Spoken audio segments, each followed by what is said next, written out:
ये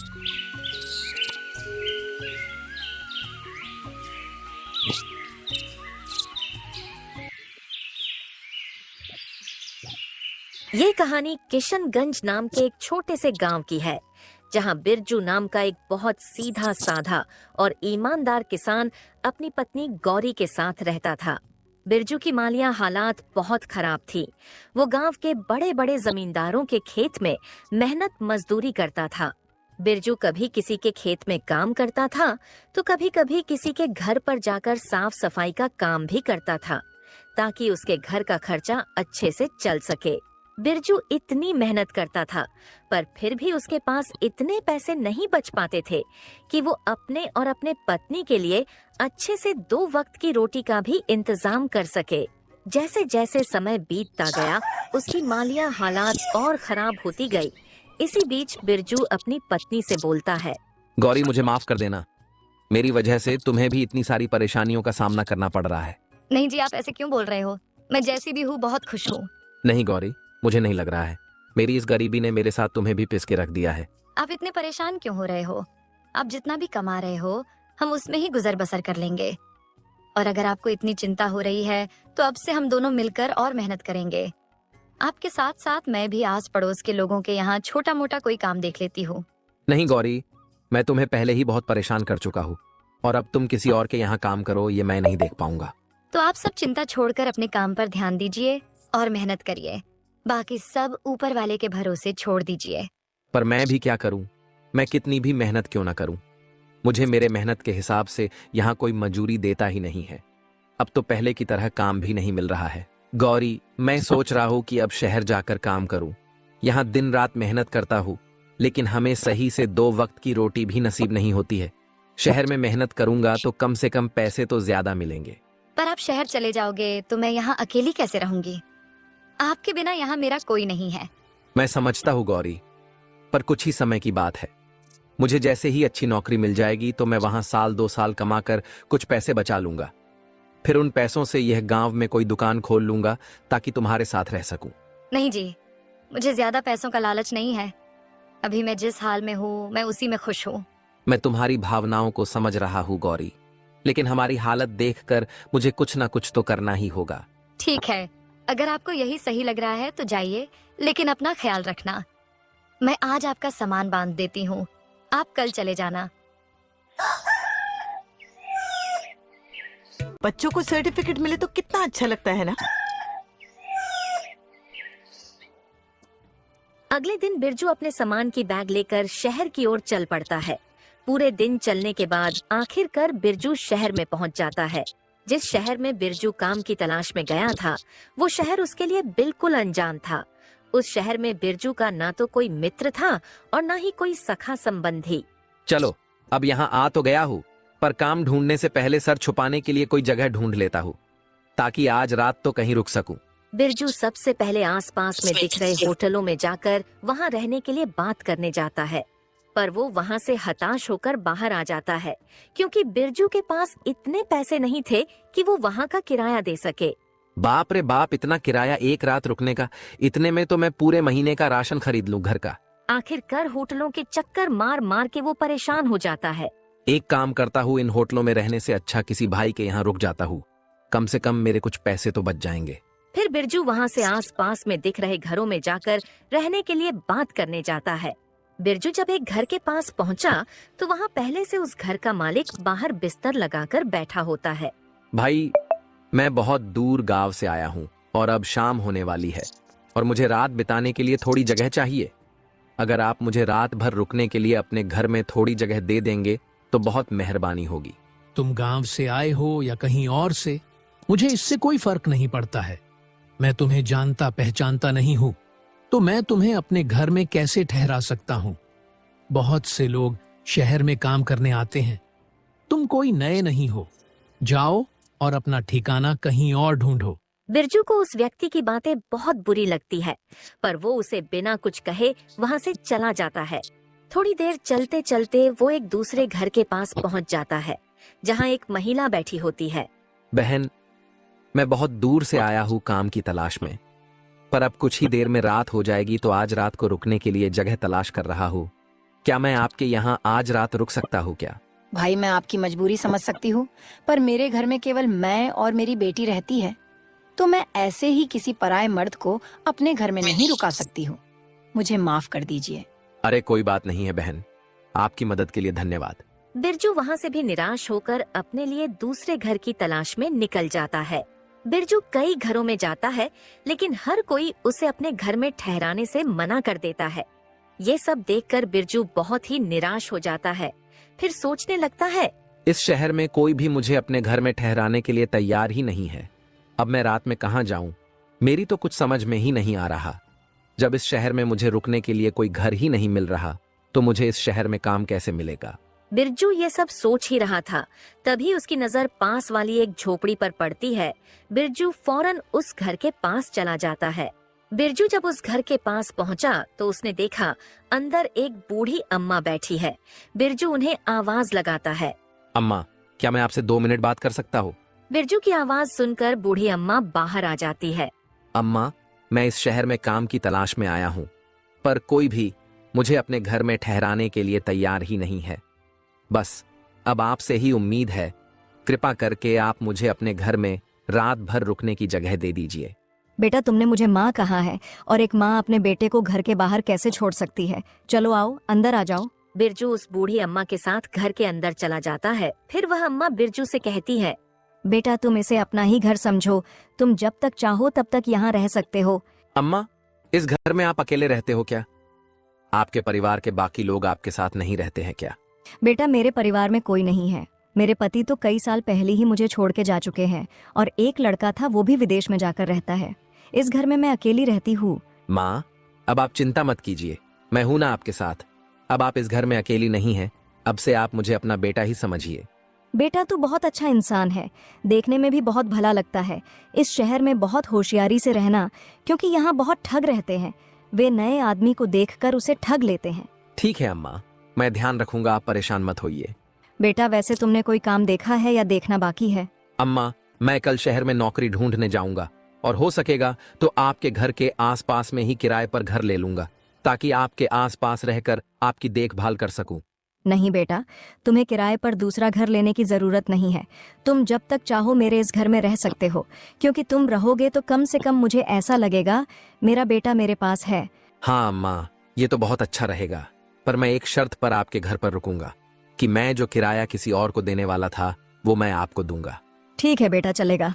फिर क्या था, बिरजू अम्मा के साथ उनके घर पर रुक जाता है, और आज की रात वो उनके यहाँ खाना वगैरह खाकर सो जाता है। रुकिए रुकिए, ये कुर्ता सेट्स अंडर 899 देखते जाइए। अगली सुबह सुबह बिरजू काम की तलाश में निकल जाता है। जल्दी ही उसे एक सेठ के गोदाम पर काम मिल जाता है। बिरजू कभी भी सेठ के किसी भी काम से इनकार नहीं करता था, और वो हर काम को लगन और ईमानदारी से करता था। बिरजू के काम के प्रति मेहनत और लगन को देखकर सेठ बिरजू से बहुत खुश रहते थे। बिरजू को इतनी मेहनत करते देख सेठ बिरजू की पगार भी बढ़ा देते हैं। बिरजू अपनी कमाई से सिर्फ उतना ही खर्च करता था जितने की उसे जरूरत होती थी, और बाकी बचे हुए पैसे को वो एक छोटी सी थैली में बचत किया करता था। शहर में काम करते करते बिरजू को अब कुछ दिन बीत जाते हैं। ऐसे ही एक दिन बिरजू अम्मा के घर के बाहर बैठे बैठे सोचता है, जब मैं 10,000 रुपए जमा कर लूंगा, तब मैं पूरे पैसे लेकर अपनी पत्नी के पास चला जाऊंगा। फिर गांव में कोई अच्छी सी दुकान खोल लूंगा, ताकि गांव में अपने पत्नी के पास रह सकूं।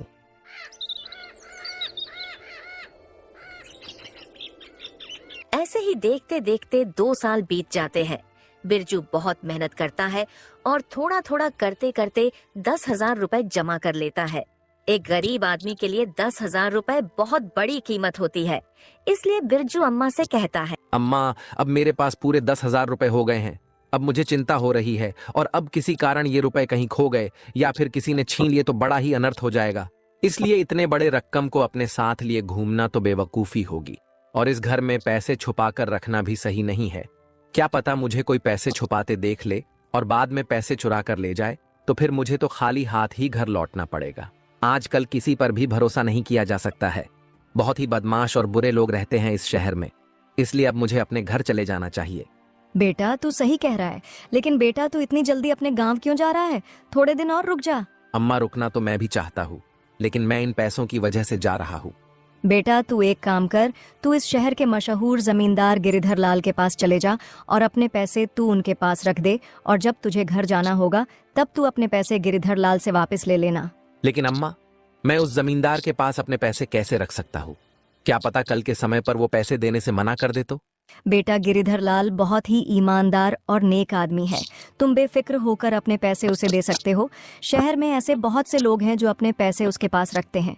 अम्मा की बात मानकर बिरजू अपने 10,000 रुपए लेकर गिरिधर लाल के पास पहुंच जाता है। जमींदार अपने सामने नए आदमी को देखकर बोला, कौन हो भाई तुम, और तुम यहाँ क्यों आए हो? पहले तो तुम्हें कभी यहाँ नहीं देखा। जमींदार साहब, मेरा नाम बिरजू है। मैं यहाँ का रहने वाला नहीं हूँ। मैं तो गांव से यहाँ कमाने आया हूँ। मैंने कई साल तक मेहनत करके अपने पास 10,000 रुपए जमा किए हैं, और आप तो जानते हो शहर का माहौल ठीक नहीं है, इसलिए मैं अपने पूरे पैसे आपके पास एक अमानत की तौर पर रखने आया हूँ।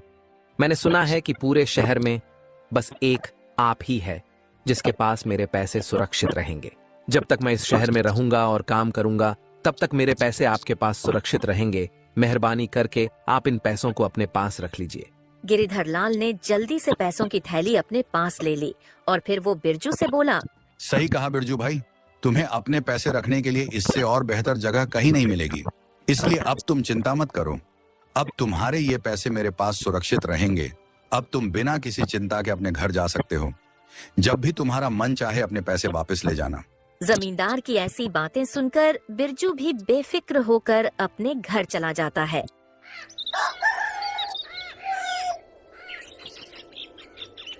फिर कुछ समय और बीत जाता है। देखते देखते और एक साल निकल जाता है। बिरजू अपने काम में मग्न रहता है। ऐसे ही एक दिन बिरजू जब पलंग पर बैठा हुआ था, तभी उसे उसकी पत्नी गौरी की बहुत याद आने लगती है। अब बहुत समय हो गया है।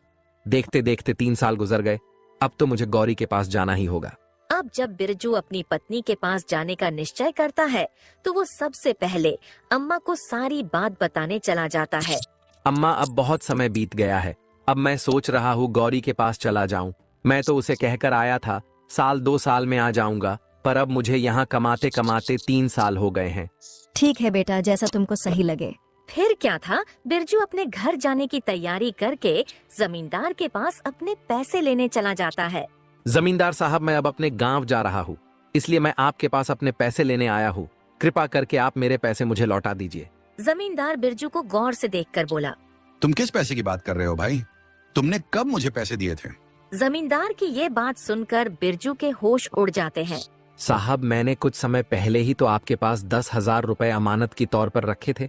10,000 रुपए? अरे इतनी बड़ी रकम है जो तुम्हारे 7 पीढ़ियों ने भी देखी नहीं होगी। वैसे तुम्हारे पास कहां से इतने पैसे आ गए? और तुम्हारे पास क्या सबूत है कि तुमने मुझे 10,000 रुपए दिए थे? साहब, मेरे पास कोई सबूत तो नहीं है, पर लोग कहते हैं कि आप बहुत ईमानदार हो, इसलिए मैंने पैसे देते वक्त आपसे कोई प्रमाण नहीं लिया था। बिरजू जमींदार को अपने 10,000 रुपए की याद दिलाने की बहुत कोशिश करता है, लेकिन जमींदार बिरजू की एक बात नहीं सुनता है। जमींदार अपने नौकरों को बुलाता है और फिर अपने नौकरों से कहता है, ये कोई बहरूपियां है और झूठ बोलकर मुझे बदनाम करना चाहता है। इसे मेरे घर से धक्के मारकर बाहर निकाल दो, और याद रहे ये दोबारा मेरे घर में न घुसाए। आखिरकार जमींदार के नौकर बिरजू को उसके घर के बाहर निकाल देते हैं। जमींदार के घर के बाहर आने के बाद बिरजू सोचता है, अब मैं क्या करूंगा? जमींदार ने तो मेरे मेहनत की कमाई हड़प ली है और मेरे पास उनके खिलाफ कोई प्रमाण भी नहीं है। अब मैं क्या करूं? कमजोर और लाचार बिरजू रोते हुए बूढ़ी अम्मा के घर की ओर चल पड़ा। बूढ़ी अम्मा के घर की तरफ जाते हुए बिरजू फिर से वही बात दोहराने लगा। हे भगवान, सालों की मेहनत, मेरी जमा पूंजी सब लुट गया। क्या सोचा था और क्या हो गया? उस बदमाश जमींदार ने मुझे कहीं का नहीं छोड़ा। हे भगवान, अब मैं क्या करूं? बिरजू दुखी मन से बूढ़ी अम्मा के घर लौट आता है। बिरजू को रोता हुआ देख बूढ़ी अम्मा बिरजू से पूछती हैं, क्या हुआ बिरजू बेटा, तू रो क्यों रहा है? तू तो गिरिधर लाल जमींदार के पास अपने पैसे वापस लेने गया था ना? हाँ अम्मा, मैं बर्बाद हो गया। मेरी जमा पूंजी सब लुट गई। जमींदार गिरिधर लाल ने मेरे पैसे वापस देने से इनकार कर दिया। पैसे मांगने पर उसने कहा, मैंने तुझे पहले कभी नहीं देखा है, तू मुझे पैसे देकर कब गया था? तू पक्का कोई बहरूपिया है जो झूठा आरोप लगाकर मुझे बदनाम करना चाहता है। और ऊपर से उसने अपने नौकरों को बुलवाकर मुझे धक्के मारकर घर से बाहर निकलवा दिया। बिरजू की सारी बातें सुनकर बूढ़ी अम्मा मायूस हो जाती हैं। बिरजू बेटा, मुझे माफ कर देना, ये सब मेरी वजह से हुआ है। मैंने ही तुझे तेरे बचत के पैसे जमींदार गिरिधर लाल के पास रखने को कहा था। मुझे पता नहीं था गिरिधर लाल इतना बड़ा बेईमान और धोखेबाज स्वभाव का है। लोग तो उसके ईमानदारी के गुण गाया करते थे। अम्मा, इसमें आपकी कोई गलती नहीं है। आपने तो मेरे अच्छे के लिए ही कहा था, मगर होना तो वही था जो भगवान को मंजूर था। लेकिन बेटा, अब तू क्या करेगा? उस बेईमान जमींदार से अपने पैसे वापस कैसे लेगा? अम्मा, अब मैं कुछ नहीं कर पाऊंगा। अब मुझे खाली हाथ ही अपने घर लौटना होगा। बूढ़ी अम्मा और बिरजू आपस में बात कर ही रहे होते हैं, तभी वहाँ अम्मा के बगल में रहने वाली लक्ष्मी नाम की औरत आती है। वो दोनों को उदास देखकर पूछती है, क्या बात है बिरजू भाई, आज आप और अम्मा दोनों इतने उदास क्यों दिखाई दे रहे हो? अब आपको क्या बताओ लक्ष्मी बहन, मेरे साथ बहुत बड़ा धोखा हुआ है। मैंने कई साल दिन रात मेहनत करके 10,000 रुपए जमा किए थे। पैसे जमा करने के लिए मैंने ना कभी पेट भर खाना खाया और ना कभी पूरी नींद ली। फिर बिरजू ने लक्ष्मी को सारी बात बताई कि किस तरह जमींदार ने बिरजू को धोखा देकर उसके सारे पैसे ठग लिए। बेटी, लोग कहते हैं कि जमींदार गिरिधर लाल बहुत ही नेक और ईमानदार आदमी है। यही सोचकर मैंने बिरजू को उसके सारे पैसे उसके यहाँ रखने कहा था और बिरजू भी मेरी बातों में आकर उसके पास अपने पैसे रखाया था। अम्मा, आप दोनों परेशान मत होइए, मेरे पास एक तरकीब है। अगर ये तरकीब काम कर गई तो बिरजू भाई को उनके पैसे भी वापस मिल जाएंगे और जमींदार की अक्ल भी ठिकाने आ जाएगी। फिर लक्ष्मी बूढ़ी अम्मा से एक संदूक मांगती है। बूढ़ी अम्मा भी लक्ष्मी के कहे अनुसार एक बड़ा पुराना संदूक लाकर उसके सामने रख देती है। बूढ़ी अम्मा से संदूक लेकर लक्ष्मी कहती है, अम्मा, अब मैं और बिरजू भैया उस जमींदार के पास जा रहे हैं, आप भी हमारे साथ चलो। लक्ष्मी अपने सर पर संदूक रखकर बिरजू और अम्मा के साथ उस बेईमान जमींदार गिरिधर लाल के घर की तरफ चल देती है। जब जमींदार की घर की दूरी बहुत कम रह जाती है, लक्ष्मी अम्मा से कहती है, अम्मा, आप यही रहकर हमारा इंतजार कीजिए। जब तक जमींदार बिरजू भैया के पैसे ना दे दें, तब तक आप अंदर मत आइएगा। जैसे ही जमींदार बिरजू भैया के पैसे दे देगा, तब भैया आपके पास आ जाएंगे। फिर थोड़ी देर में आप अंदर आ जाना और मुझे कहना, बहू, मेरा बेटा व्यापार करके घर आ गया है और वो तुम्हें बुला रहा है, जल्दी चलो। ठीक है बेटी, मैं ऐसा ही करूंगी। फिर लक्ष्मी और बिरजू दोनों जमींदार के घर के बाहर पहुंचकर रुक जाते हैं और लक्ष्मी बिरजू से कहती है, भैया, पहले मैं अंदर जाती हूँ, आप कुछ समय के बाद अंदर आ जाना। उसके बाद लक्ष्मी जमींदार के घर के अंदर पहुंच जाती है। जमींदार लक्ष्मी के पास इतने बड़े संदूक को देखकर सोचता है, इस औरत के पास संदूक तो काफी बड़ा लग रहा है। अगर ये मुझे मिल जाए तो मेरी तो चांदी चांदी हो जाएगी। बहन, आप यहाँ किस काम से आई हो और तुम्हारे पास इतना बड़ा संदूक है, उसमें क्या है? मैं चंदन व्यापारी की पत्नी हूँ। मेरे पति दूर दराज के देश में व्यापार करने गए हैं। वो न कई दिनों से घर लौट कर नहीं आए हैं, न जाने वो घर कब वापस आएंगे। और हमारे इलाके में चोरी की वारदात कुछ ज्यादा ही बढ़ गई है। आए दिन किसी न किसी के घर पर चोरी हो जाती है।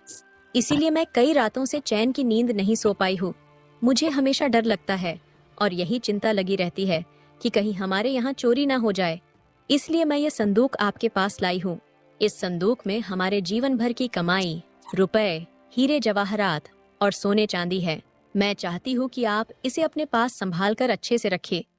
जब मेरे पति व्यापार करके घर वापस आएंगे, तब मैं ये संदूक आपके पास से ले जाऊंगी। लक्ष्मी की बात सुनकर लालची गिरिधर लाल सोचने लगा।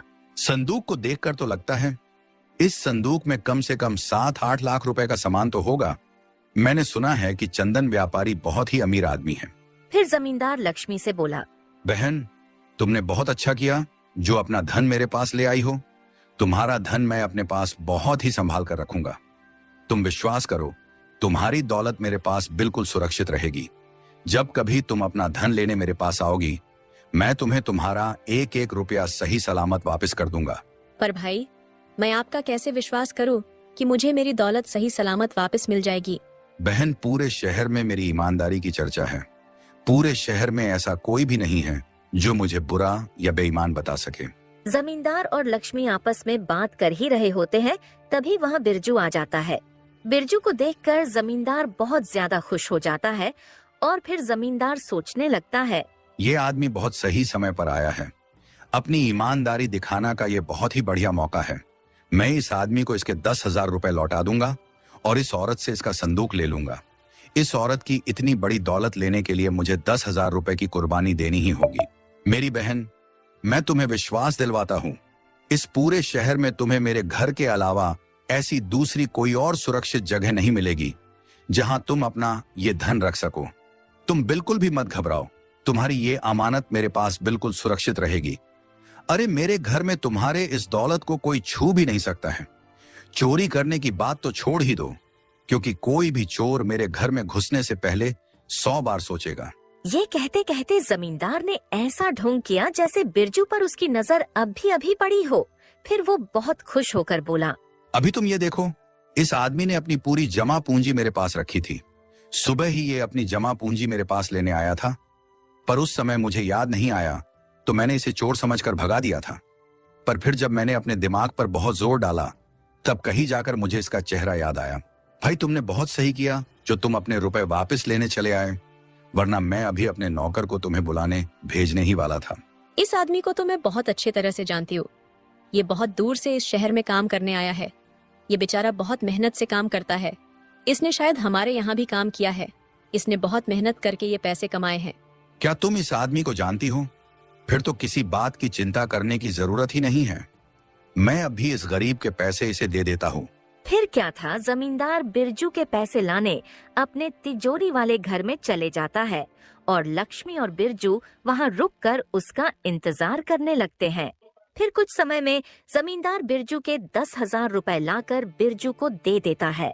बिरजू तुरंत अपने पैसे लेकर जमींदार के घर से चलता बनता है। बिरजू को उसके पैसे लौटाने के बाद जमींदार लक्ष्मी से बोला, देखो बहन, मैंने इस गरीब आदमी के पैसे जैसे के तैसे सही सलामत इसे वापस कर दिए। अब तो तुम्हें मेरी ईमानदारी पर विश्वास हो गया होगा कि लोगों की दौलत मेरे पास एकदम सुरक्षित रहती है। जी बिल्कुल भाई साहब, मुझे आप पर पूरा विश्वास हो गया है कि आप बहुत ही नेक और ईमानदार आदमी हो। तो लाओ, मुझे अपना ये संदूक दे दो और बेफिक्र होकर अपने घर चले जाओ। जमींदार लक्ष्मी से संदूक मांग ही रहा होता है कि उतने में बूढ़ी अम्मा जमींदार के घर में आ जाती है और लक्ष्मी से कहती है, बहू जल्दी घर चलो, मेरा बेटा व्यापार करके घर लौट आया है और वो तुम्हें बुला रहा है। ये तो बहुत अच्छी बात है जो वो घर लौट आए। अब हमें कोई भी चिंता करने की जरूरत नहीं है। भाई साहब, अब आपको भी परेशानी उठाने की जरूरत नहीं है। मेरे पति अपने धन को खुद सुरक्षित रख लेंगे। फिर क्या था, लक्ष्मी ने संदूक उठाया और जमींदार के घर से चली गई और ये सब देखकर जमींदार को गुस्से से आग बबूला हो गया। गुस्से के मारे उसका बहुत बुरा हाल था। जमींदार मन ही मन बहुत दुखी हो रहा था और खुद को बुरा भला कह रहा था। वाह गिरिधर लाल, वाह, हाथ में आई दौलत लौटकर वापस चली गई। इस कमबख्त चंदन व्यापारी को अभी ही आना था, थोड़ी देर बाद नहीं आ सकता था। थोड़ी देर बाद आता तो उसका क्या बिगड़ जाता? नहीं, पर उस कमबख्त को अभी ही आना था। अगर वो थोड़ी देर बाद आता, वो धन से भरा संदूक मेरा हो जाता। अगर वो संदूक मेरे हाथ लग जाता तो पैसों से मेरी पूरी तिजोरी भर जाती। अब क्या करूं अपनी फूटी किस्मत का? पैसों से भरा संदूक भी नहीं मिला और 10,000 रुपए भी हाथ से चले गए। इधर जमींदार अपने किस्मत को कोस रहा होता है और उधर बूढ़ी अम्मा के घर पर लक्ष्मी बिरजू से कहती है, बिरजू भाई, इंसान को कभी निराश नहीं होना चाहिए। हमेशा ये बात याद रखनी चाहिए कि दुनिया में ऐसा कोई बेईमान और चालाक आदमी नहीं है जिसकी बेईमानी हमेशा सफल हो जाए।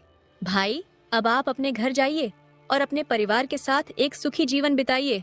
बहुत भटक चुके इस अनजान इलाके में। फिर क्या था, लक्ष्मी बिरजू की बहुत बड़ी मदद करके अपने घर के लिए निकल जाती है। लक्ष्मी के जाने के बाद बिरजू भी बूढ़ी अम्मा से अपने घर जाने के लिए इजाजत मांगने लगता है। अम्मा, अब मुझे भी यहाँ से जाने की आज्ञा दो। आपका बहुत बहुत धन्यवाद जो इतने बड़े अनजान शहर में मुझ जैसे अनजान की मदद की और रहने के लिए छत दी। अम्मा, मैं आपका ये एहसान अपनी जिंदगी भर नहीं भूलूंगा। अरे इसमें एहसान की क्या बात है बेटा, तू भी तो मेरे बेटे जैसा है, तो मैंने तो बस एक माँ होने का फर्ज निभाया है। अब तुम अपने घर जाओ और हमेशा खुश रहो। मेरा आशीर्वाद हमेशा तुम्हारे साथ है। फिर क्या था, बिरजू अम्मा से उनका आशीर्वाद लेकर और उनको अलविदा कहकर अपने गांव के लिए निकल जाता है। बिरजू ने अपने बचत किए हुए पैसों से एक छोटी सी किराने की दुकान खोल ली थी, जिस कारण अब उसे किसी के यहाँ मजदूरी भी नहीं करनी पड़ती थी और वो अच्छा खासा कमा भी रहा था। और सबसे बड़ी बात, वो अपनी पत्नी के साथ साथ रह रहा था। दोस्तों, इस कहानी से हमें यह सीख मिलती है कि हमें कभी हार नहीं माननी चाहिए। अगर बिरजू भी हार मानकर अपने गांव लौट आता तो उसकी पूरी जमा पूंजी पर लालची गिरिधर लाल मजा कर रहा होता, और तो और वो और भी भोले भाले लोगों को इसी तरह ठगता। पर लक्ष्मी की सूझबूझ और चतुराई ने बिरजू को उसके रुपए भी दिला दिए और लालची जमींदार को सबक भी सिखा दिया। तो दोस्तों, कहानी आपको कैसी लगी हमें कमेंट में जरूर बताएं। अगर आपको हमारी मेहनत पसंद आई हो तो हमारे चैनल को सब्सक्राइब करना न भूलें और बेल आइकन दबाएं ताकि नई कहानियों की नोटिफिकेशन सबसे पहले आपको मिले। धन्यवाद।